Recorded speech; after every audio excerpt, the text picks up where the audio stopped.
Hey, what's up, everybody? What's happening? This is Blake, 3 o'clock, November 20th, 2021. Boston, Mass. New England. Well, I'm listening to all of the emotional back and forth between people in regards to Kyle Rittenhouse.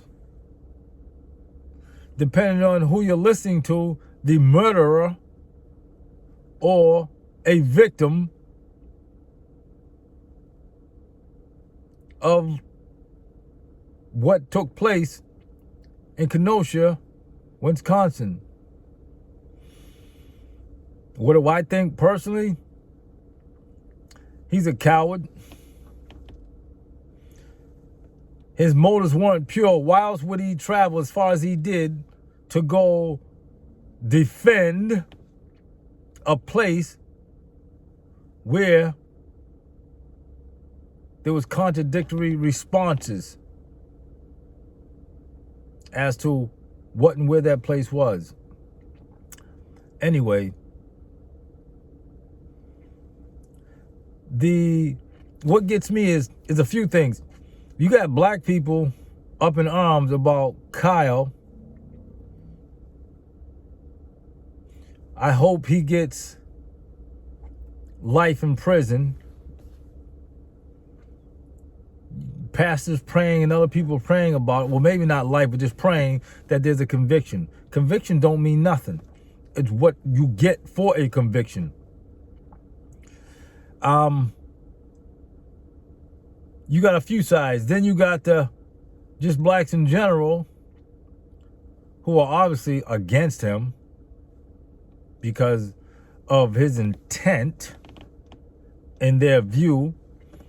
And you have the gun-toting Second Amendment white men. And then you have the everyday person who just supports gun rights that blindly follow this false momentum. Now, that's my opinion when I say that last statement. I'll get into that. I say it's blind and false because when you do the math on the history of gun control in this country, you will find that the Second Amendment was born out of this fear by white men that blacks should not be allowed to have guns as slaves, that blacks free should not be allowed to have guns or weaponry of any kind or ammunition, because ammunition equals guns. There were laws enacted all over Florida, Tennessee, I think Maryland, Georgia, where blacks were not allowed to have access to weaponry. But the KK were. In Florida, whites were, by the law, were governed to go into any black household, black area, kick the door open, and search, tear the house up, search for guns, search for weaponry, search for ammunition. Yep. This was a common theme enacted by the white power structure, the Southerners anyway, because they were reinforcing their fears of black uprising. So when you put it in that political and social context, when I listen today to these same cowards, now you get why it's my opinion. Actually, not opinion, it's a fact. Hide behind this idea that they are somehow precious to the Second Amendment. That's all fear-based, period. When a white boy with a baseball cap with an AR-15 or assault rifle kills 88 white people, because that's who they've been shooting, just going in crowd and shooting people, basically, Then you got the Democrats and Republicans. Now mental health's an issue. Now gun control's an issue. And both put their best foot forward with their whoever they put out front to represent one or the other or both. And it goes on Newsweek and Time. You have Fox News, you have MSNBC, you have U.S. News, Washington Post, Chicago Tribune, L.A. Times. Everybody's got this nonsense and are rolling with it at this argumentative gun debate all the way down to the everyday person. They can't afford to do nothing for themselves and are in miserable living conditions, yet they're taking sides. My point is, after it simmers down, you're going back to business as usual. So what really changes? Nothing. That's my point. It's all a game. It's all a game. So I made more points initially. The first ones I made about white men and the fear, when you put it in a historical context, put it in proper perspective and understand the history of gun control. Remember, it was 1968 or 67, the Mumford Act, I think it was it the Mumford Act? A senator or congressman from Connecticut or Rhode Island or New England, that was an appeal to dismiss or determine that blacks and gun control. Yes, because it was the Panthers, the Black Panthers.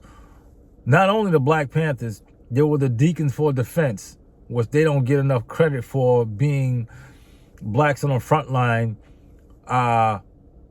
with guns and defense. And there was another man, I forget his name, but anyway, but the Panthers got a lot more of the media attention because they were organized and they weren't scared to shoot back.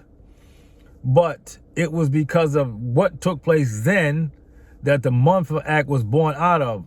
We cannot have them with guns. We need to enact laws, more laws rather, because there are already laws on the books. And it's no different with blacks than it was for housing, what it is nowadays for gentrification or judicial or whatever loans. Because back in the 40s, when blacks came out of war, they couldn't get a loan for housing, a loan for business, education. They had to get it second class. Well, they weren't getting the loans, so they had nothing. And you couldn't apply, I think, if you were a sharecropper, which most blacks were. 90% of blacks were sharecroppers. And, you know, you were coming from the South, so what did you have? So, again, cards stacked against you, laws enacted by whites who wanted to stay in power and say, all right, blacks, here's what you can do, here's what you can't do. But white, you could come from war as you did, and you got loans for this, for education, low interest rates or whatever, and you built up the middle class. That's how the middle class was born, because of government assistance. Government assistance is how the white middle class was born. So when I hear today, if you just work hard and you'll get what you... No, that's not how it works. It's not how it works. You give somebody an advantage with money, which boosts their self-esteem, material gain, and then say on your mark and set, go. Anyway, so you get my point. In regards to, I mentioned the history of gun control or any other racial system, racialized, to undercut the development of blacks and the actual gun control with Democrats and Republicans and the people they put out front to speak for them, and those of the Second Amendment, white men arguing about my gun rights, which is really about fear. Again, now that you see the historical context of what the gun control was born out of, Second Amendment was born out of. What else? But my main thing is the history of gun control. And black people, if you have guns, keep them. Black people, if you have guns, do not sell them to the government. Do not give them up. I am of the opinion that they want your guns, because if there's ever a need for them to send military in, if there's ever need, which they've done it in the LA riots in 1992. They did it in 1960 Martin Luther King riots, I think. They did it in the Detroit riots, I think. Yeah, so keep your guns. That's my point. Keep them. Keep them. Can you imagine black people or some blacks just doing what whites do? I mean, whites, because of their history, because of the power, because of psychology of white privilege, they operate off a sense of power, empowerment, this country's mine. Even though it's not, but because they have the power, it's the arrogant part of those whites that are in power and that have inherited that power generation after generation after generation. And what do you have? What do you have? But think about it. Now you got the Democrats, you got the Republicans. I'm a fan of neither one of them. Someone did say to me, well, you know, if it wasn't for Donald Trump, I'm like, nope. The only thing Trump has to do with this is Trump lit a fuse that was already there. What do you think? Racism just started because Trump was in office? Don't be silly. Do you think systemic racism was just a Trump thing? Trump didn't build this up. Trump was the icing on the cake. Trump didn't build this. No. That's why all these clowns that distance themselves from him is hoping it would go away are now breathing easy. The January 6th riots, where more cowards stormed the White House.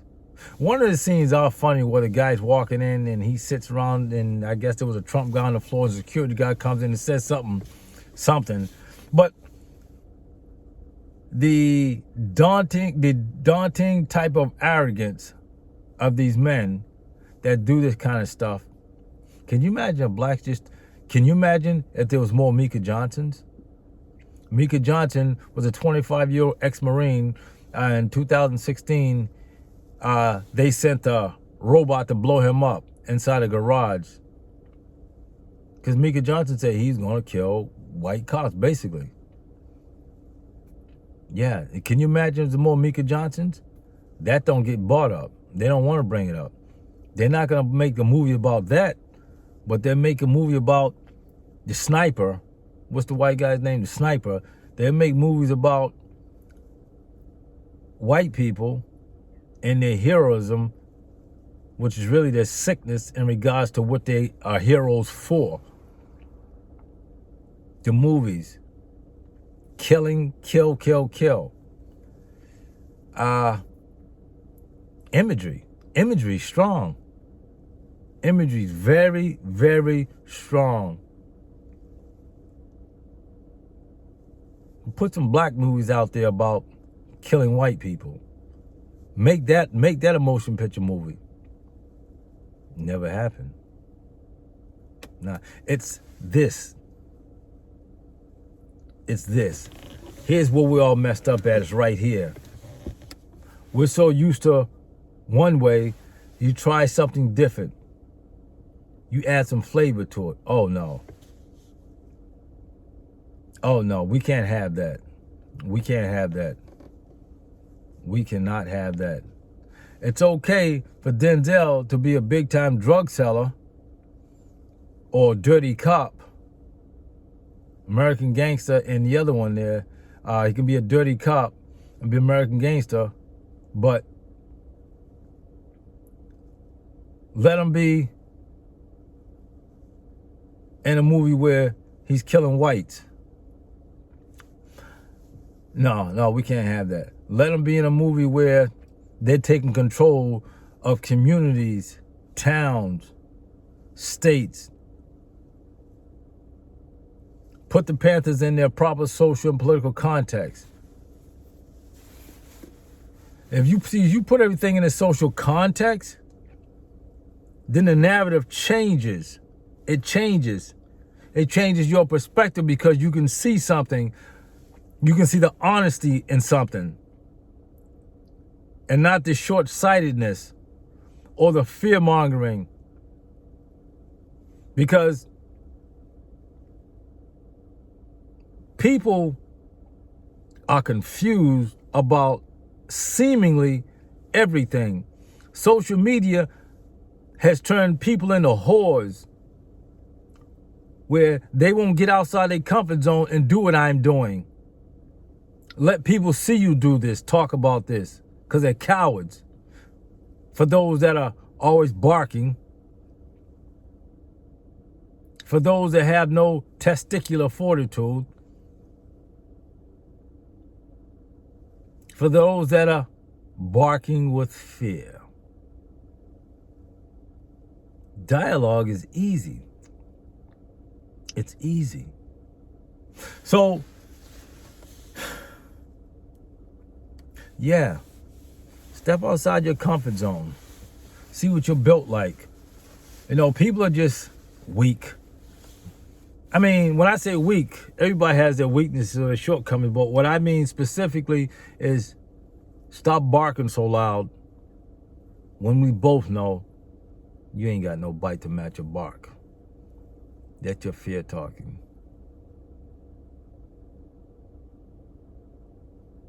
That's your fear talking.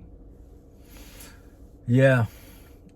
Well, like I said to many people, and I will continue, that racism is our biggest issue for one reason. Never dealt with it. Don't set up a board to look at something. We looked at it all our lives. Generations go by. You can talk sports, all the great black heroes, because that's who dominates it, make all that money. But as soon as they open their mouth about killing of a black man, white man walks free. That's a long history in this country. Fear-driven, which is why you can't face it. Now, I need to emphasize that black people in democracy, Democrats, nah. I won't tell you not to vote, but I will tell you, look back. Now, some might say, well, we come a long way. Yeah, well, that makes sense to say that. I'm all for connecting the dots where they're connectable, keeping things in social and political context. But Martin Luther King matured. Martin Luther King, y'all's hero that you celebrate once a year, every time his birthday comes around, and a bunch of white politicians, black preachers, y'all get around one another with cameras, and y'all take photos, and they quote, what would King do? Y'all know damn well what King was doing, and he was murdered for it. So all y'all doing is blowing smoke up people's ass. Grassroots, absolutely. Join an organization. Get your life together if it's a mess. Be honest with yourself. Keep growing, keep learning. But don't be scared to step outside your comfort zone. I guarantee a lot of people you call your friends A situation like this will prove just what they are built like, and it will equally prove what you're built like. It ain't easy. It's not. It's not supposed to be easy. It's supposed to be a challenge to see just what you're built like.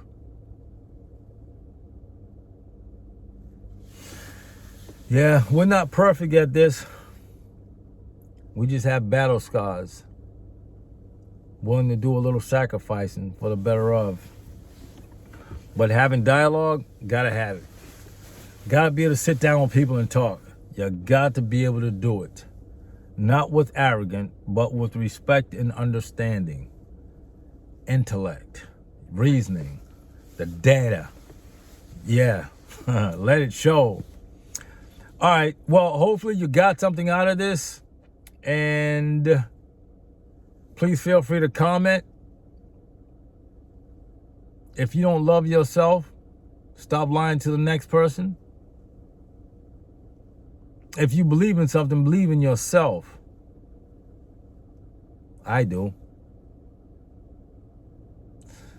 All right, I'm out. Word. This is Blake.